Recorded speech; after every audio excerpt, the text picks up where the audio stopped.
Okay, yeah. Well, everyone, welcome back to a very exciting episode of his Storybox podcast. Today, my friends, is Toni Collier. She's joining me all the way from Atlanta, I believe, which is pretty cool. I haven't been to Atlanta. I'm hoping to get there someday soon. But get this, if you don't already know this, then you're going to know it now. None of us are perfect. Mind-boggling. Wow. We live in an imperfect world. We are imperfect people serving a perfect God, and we always seem to fall short of the mark most of the time. But guess what? That is okay. Toni Collier is a hope coach. She's an author of a brilliant new book, which I absolutely love the title of. And the information inside, I'm sure, is going to be just as great. And we'll hear more about it. It's called Brave Enough to Be Broken. She's the founder of Broken Crayons Still Color, an international women's ministry that helps women process their brokenness and reclaim hope. And she's also pastor, is that right, of Story Church Atlanta? Yeah, something like that. Yeah. We'll say that. Her husband is Sam Collier, the well-renowned pastor as well. So, Toni, can I welcome you so much to the Storybox podcast today? I'm so glad to be here. This is the best. And the accent really just makes it really fancy, you know? You like my accent, huh? I love it. I wish I could do it, but I can't. I'm just going to stick to the Southern. You're already boosting up my ego straight away. That's what I'm saying. That's what I'm saying. You're already in my good books. It's going to be a great conversation at the very, very start. That always happens when people boost my ego. So That's what I'm saying. You like the accent. I love the Southern accent. So we're going to get along. Hey, come on. Toni, how are you doing? How are things in your neck of the woods in Atlanta? What's been happening for you recently? Well, here's the deal. A lot has been happening. Okay. We have a brand new little baby, 4-month-old. His name is Sam Jr. And so that's been a whole bunch. Postpartum journey's been real. But while I've been raising this small little whippersnapper, I have also been on a book tour. I have launched my podcast, the Still Coloring podcast. I've wrapped up seminary, got my master's. And yeah, just trying to stay alive here and get as many naps as I possibly can. And yeah, that's what's been going on, but it's been super great. I've been grateful. You know, one thing I have not said publicly that I'm actually kind of excited, I'm just going to say it, is that I'm wrapping up a kid's book right now to launch 2023 to kind of partner with my new book. And so, yeah, everything's been going on and nothing at all, you know? You heard it here first, people, on the Storybox. She's launching a kid's book next year, which is pretty cool. Congratulations for all the things you are doing. And I believe in the midst of all that, you also went from Hillsong to starting Story Church, right? Man, yes. So originally we were going to do just Story Church. We were like so excited. We've got this Story Church. And then we got to meet Brian and Bobby and they were like, you guys should be Hillsong, da-da-da-da. Started it. And what a wild ride. I just tell you that. And it was a quick wild ride and really just ended up being honest with ourselves and saying it's really difficult to build a brand new church with brand new people that we've never been, you know, in relationship with before during really dark times. And the decision was hard. Obviously, we had made some friends in the Hillsong family. And then we just decided that our community needed a fresh start, needed to be able to actually thrive and build a really good church. And what's crazy is God has really done that. So we went back to our original idea being Story Church. And we've got this beautiful community and it's stable and it's healthy and it's good. So, yeah. Now, I'm curious about this because I'm not a pastor. I'm not involved in like leadership within a church environment setting, but you are the wife of a pastor and you do also teach in churches and you preach as well. Yeah. What are some of the challenges that you face, not only just being a pastor's wife or a pastor or being in that leadership space, but also like as a whole, you know? Yeah.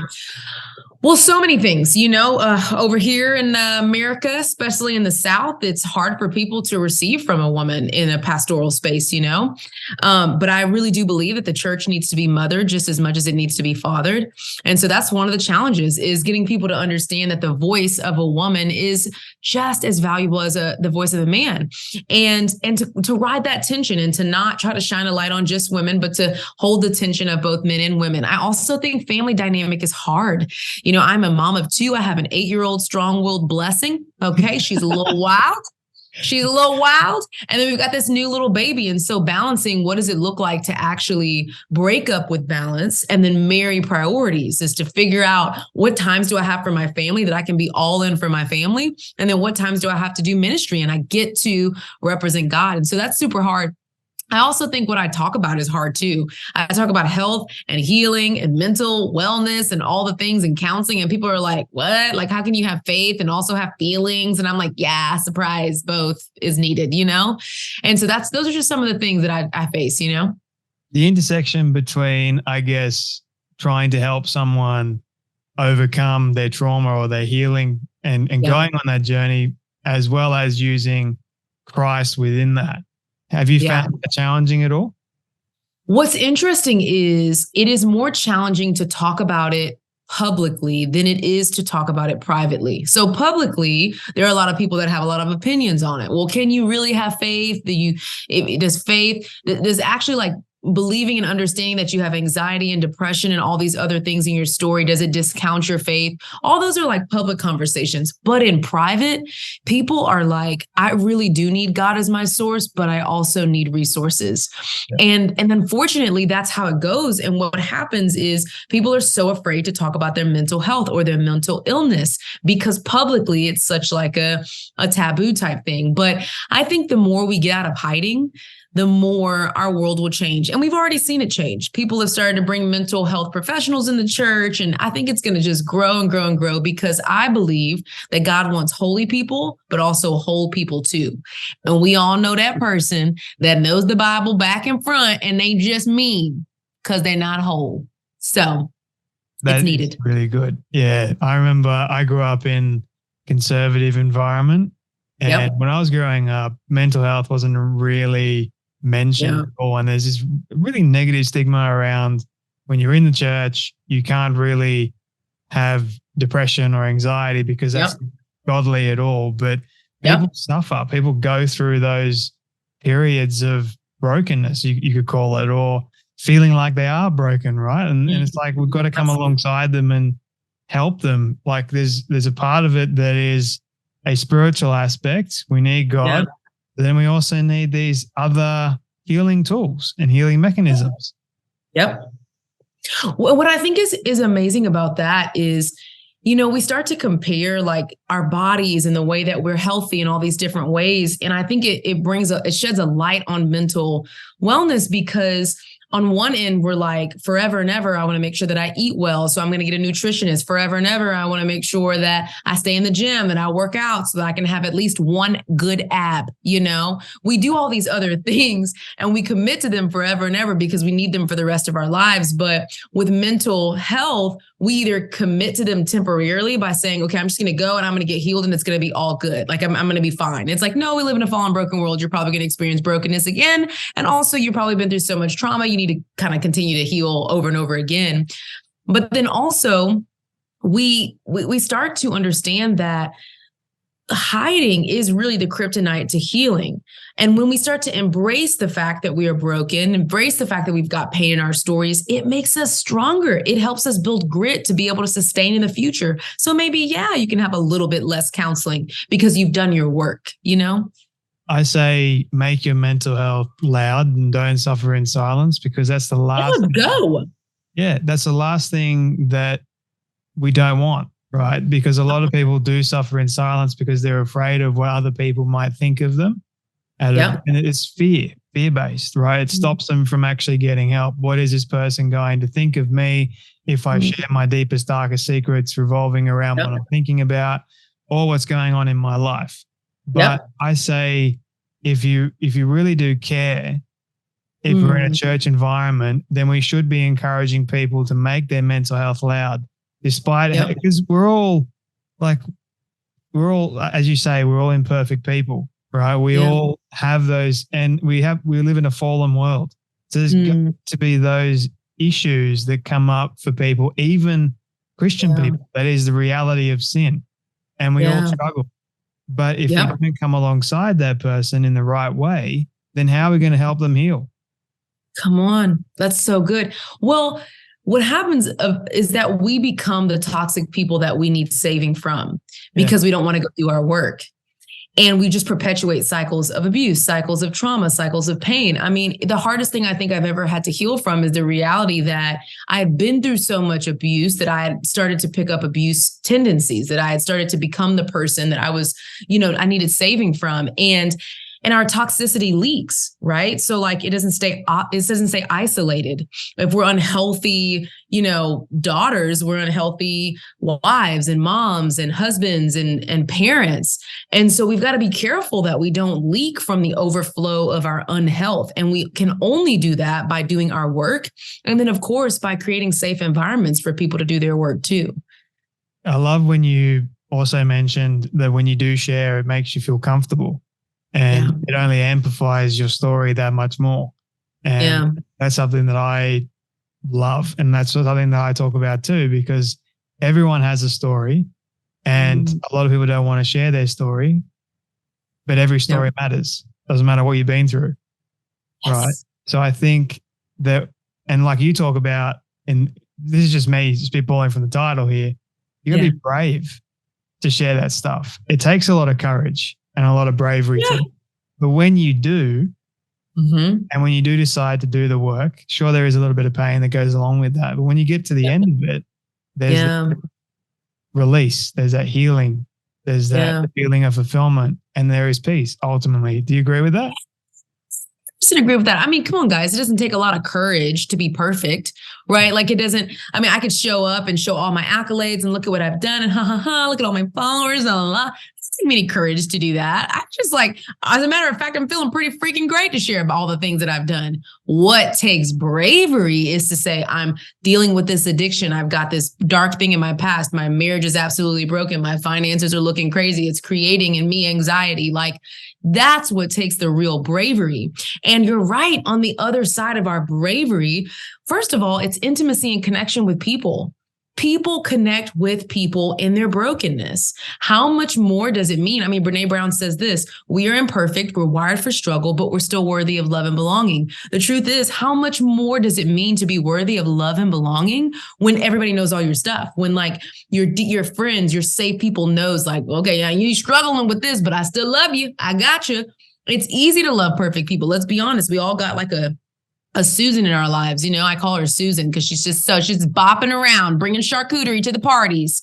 It's so easy. But when you look to someone and see the dark parts of their story, the difficulty in accepting them is really just a gateway to let them know that God accepts them too, that literally no matter what, he loves you. And so does his sons and daughters that love you too, So it's good. Yeah, it's really good, actually. I wanted to get to, I'll come back to this because you did mention that you've been through abuse, and I wanted to ask if you're comfortable sharing some of those. Yeah, for sure.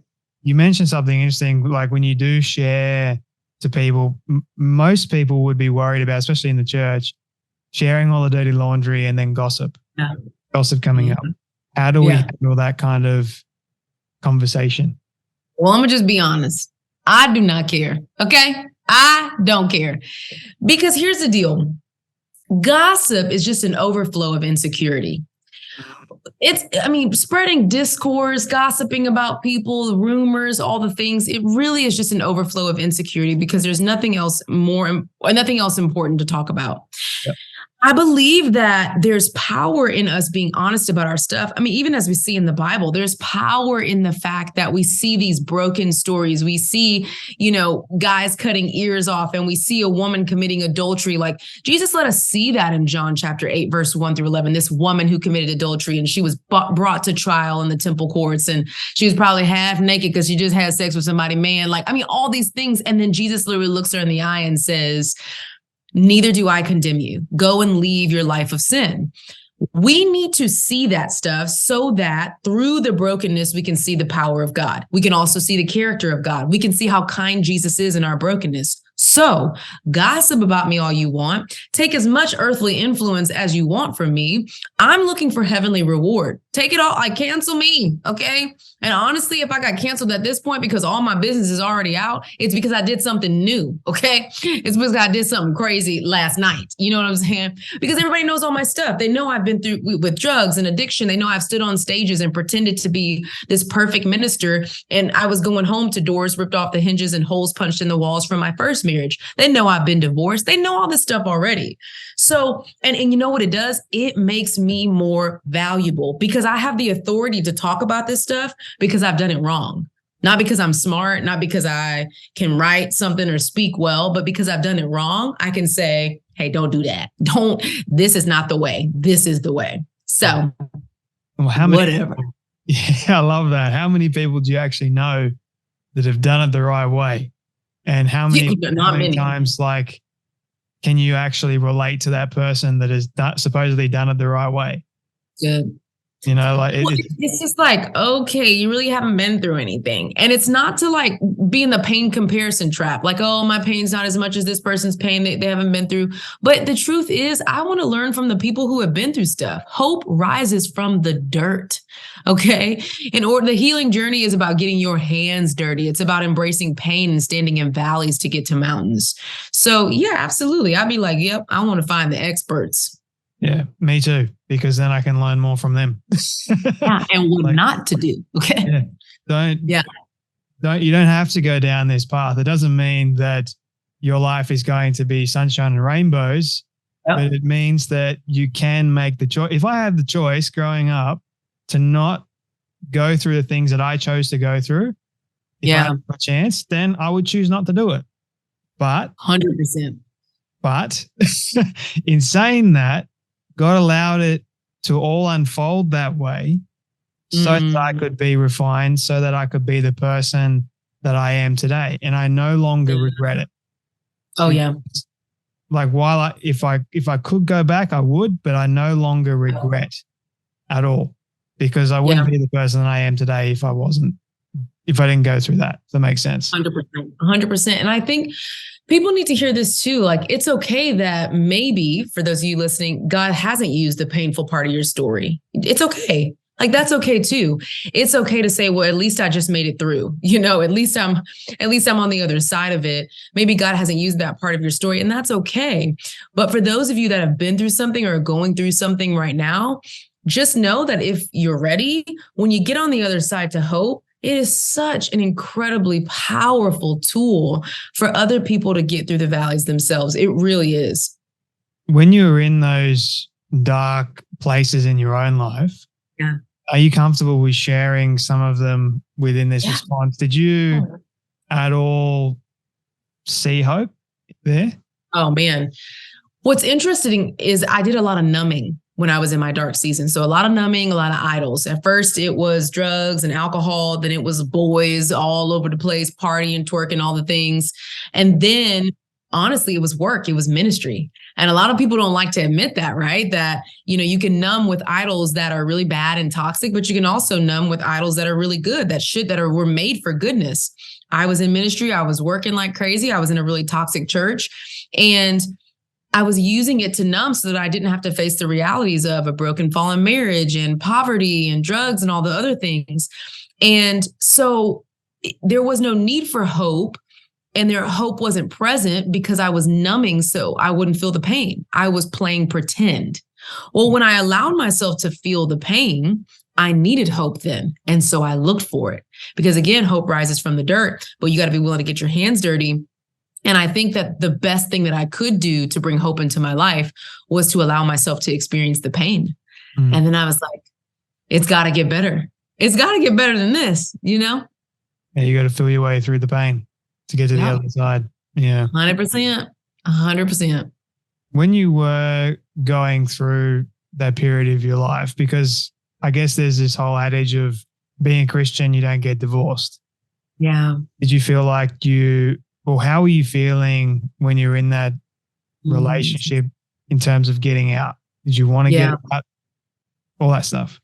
Well, the truth is, a lot of the toxic behaviors started really early on.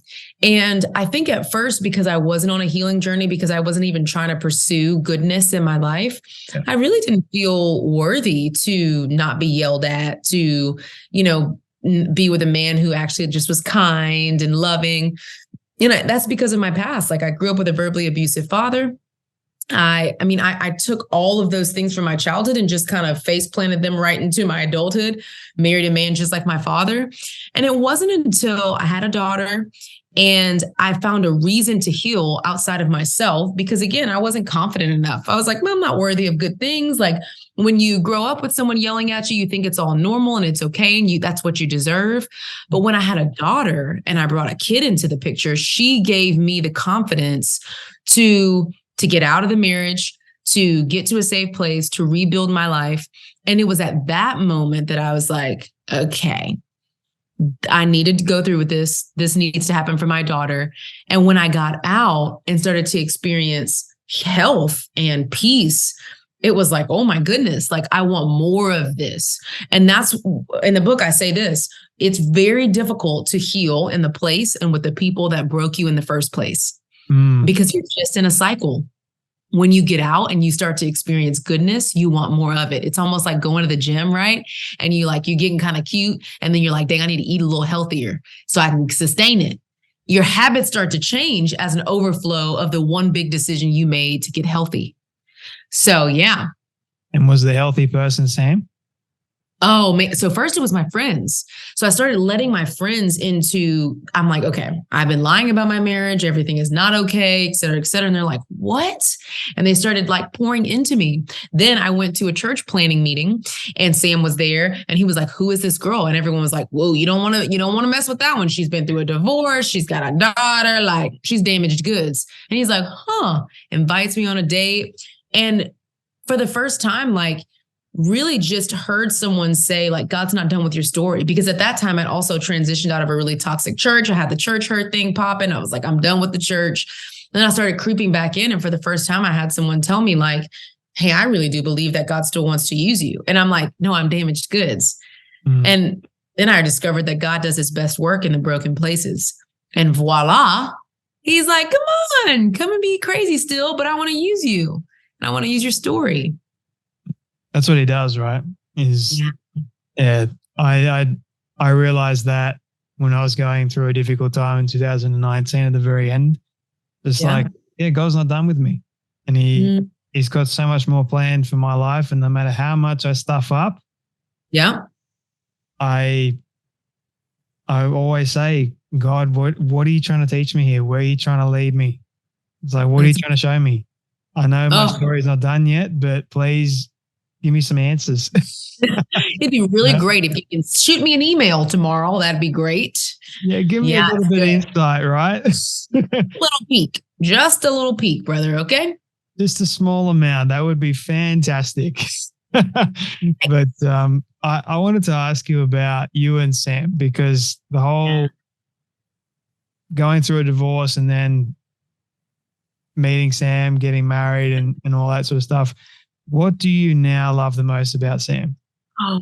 Oh my gosh. He's incredibly goofy. I love that. We still chase each other around the house. We're 7 years in, still chase each other around the house. We still crack jokes on each other.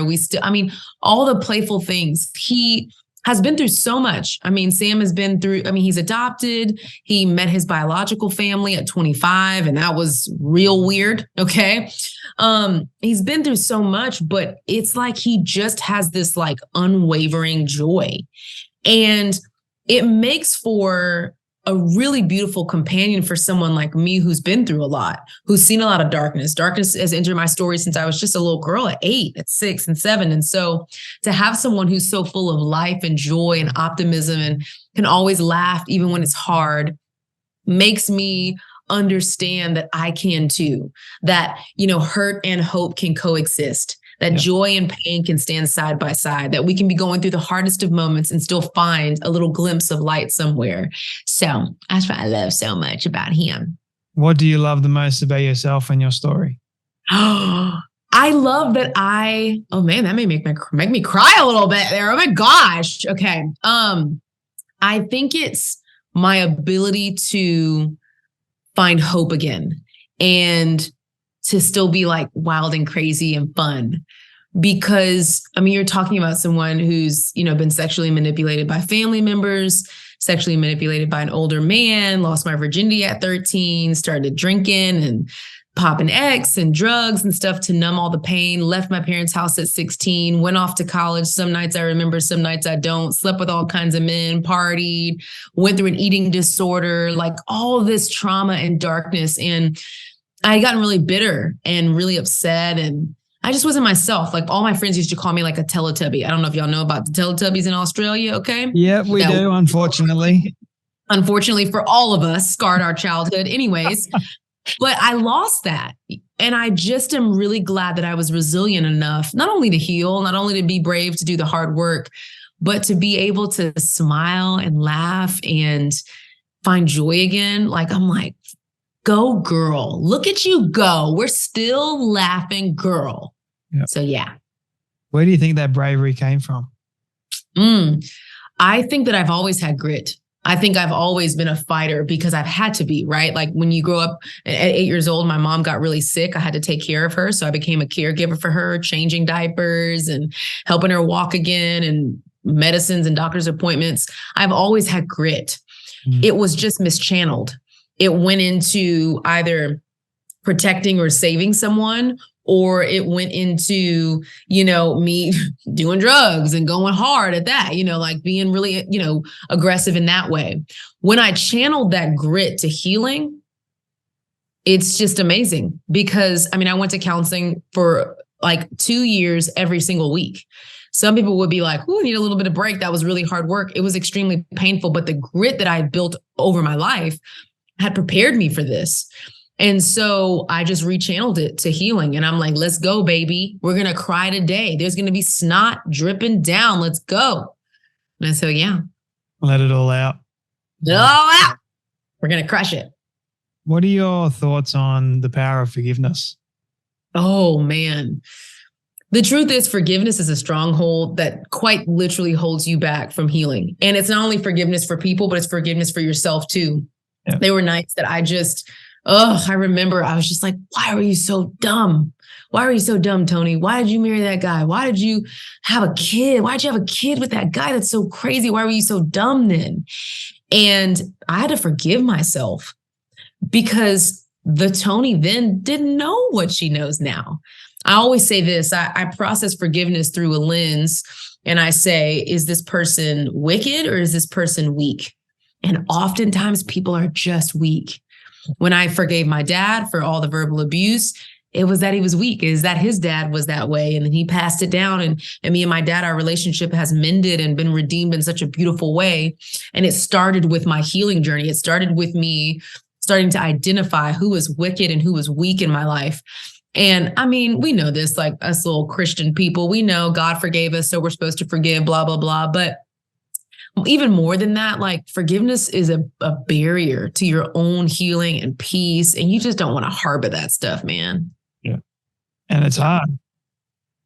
It's really, really hard to forgive someone that you feel like doesn't deserve that level of forgiveness. Yeah. Yep.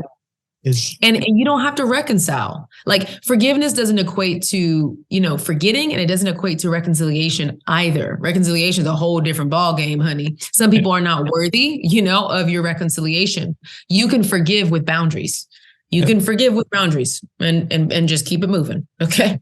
That's a good point because the reconciliation part, like this is something for myself because, all right, so because you got vulnerable with me, I'll be vulnerable with you. Come on. And so I went. Reads vulnerability. Yes. Yes.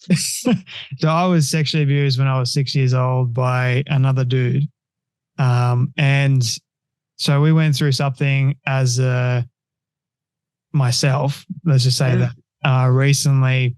And I personally didn't want to, I can't share the intricate details of it, but I personally didn't want to go through the whole process of it. And I was constantly asked, why don't you want to go through it? And I said, because I've forgiven him and I've moved on. My life has moved on. I hold no malice against him. I don't want anything bad to happen to him. I don't want any punishment or whatever. It's punishment enough that he has to live with the fact that he did that. Correct. For me, that's my perspective. Yeah. And once I said that and I meant it, it was that freeing feeling. I don't have to see the guy ever again. He's moved on with his life. I've moved on with my life. And it wasn't necessarily both of us reconciling, but I guess I made that reconciliation for myself in that moment of it happened, but I have a choice to make here. I can either blame him for the rest of my life for what happened and for all the other things that transpired after that, or I can properly heal and just move forward in my life with grace and not allow it to keep me stuck. And that was my moment of reconciliation. That was my moment of saying, I forgive myself, my younger self. I forgive my adult self. I forgive this guy. Yeah. Let's move on.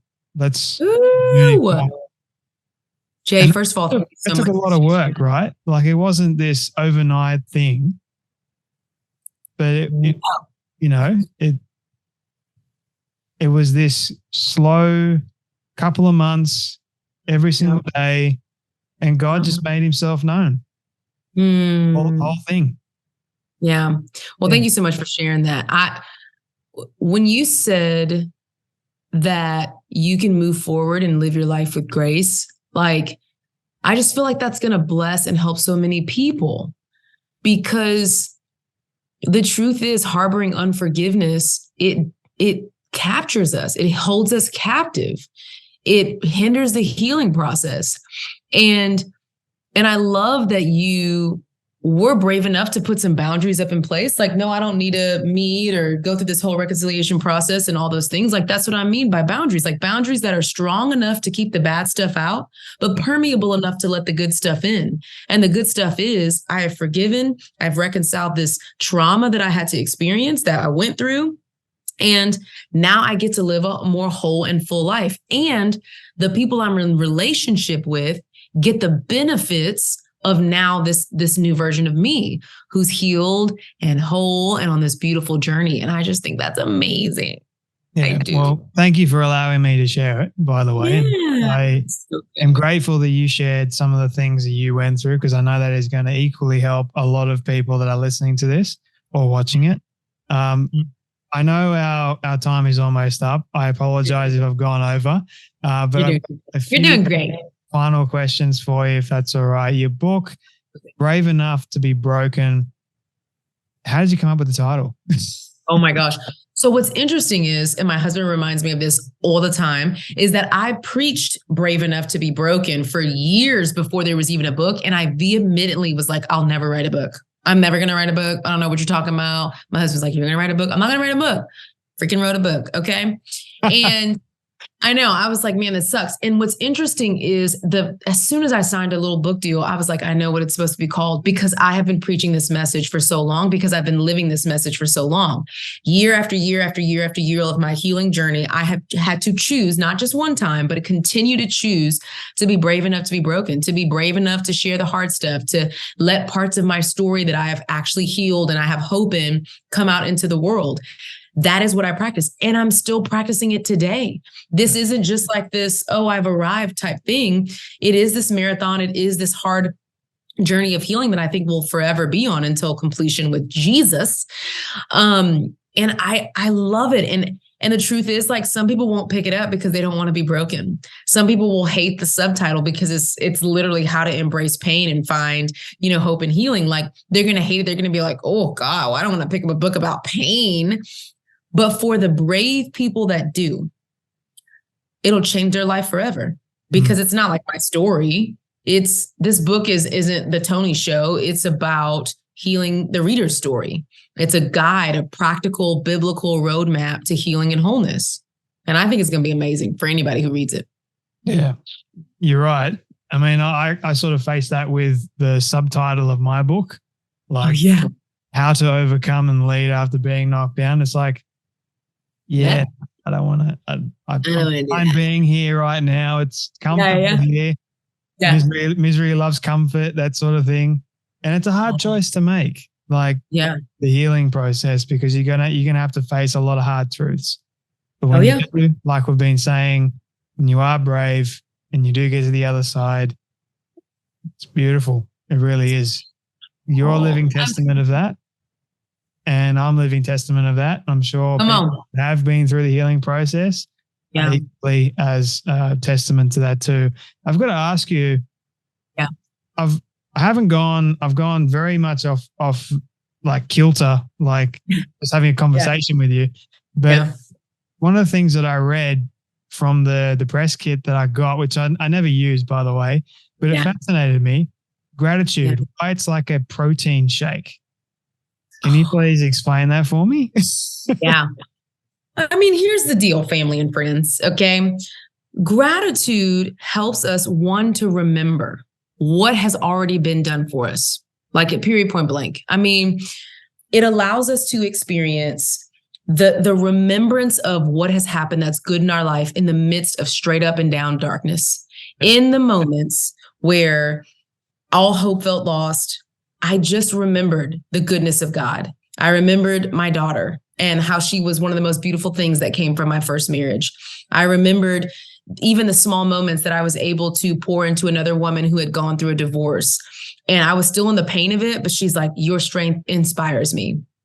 And the truth is, gratitude pumps us up, much like a protein shake, so that we can continue to do the hard work of healing. I said this before, it's much like working out. Like, we're on this journey. We're trying our best to get toned, to get more resilience, to be able to be more flexible in hard moments.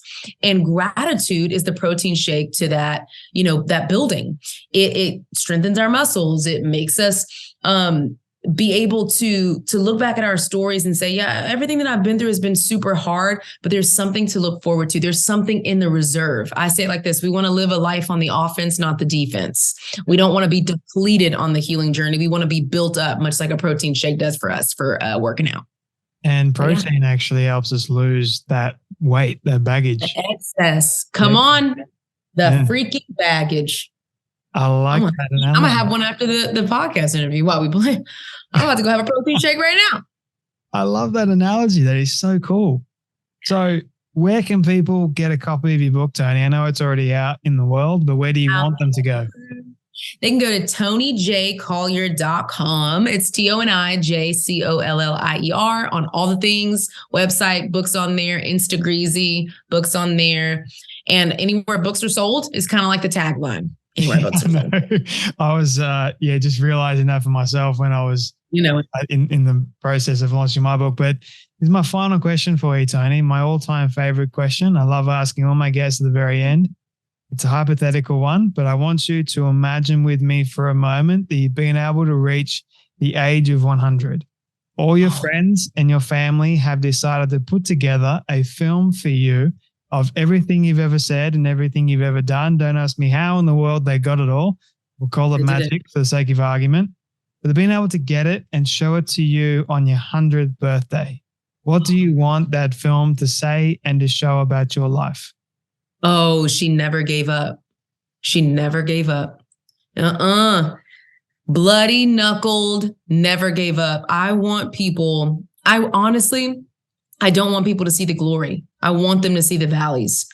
I want them to see me I don't know how they got the footage, but I want them to see me clawing my way to counseling office every single week for 2 years. I want them to see me coming out of the counseling office, having gone through trauma treatment with freaking snot coming down my nose and my eyes.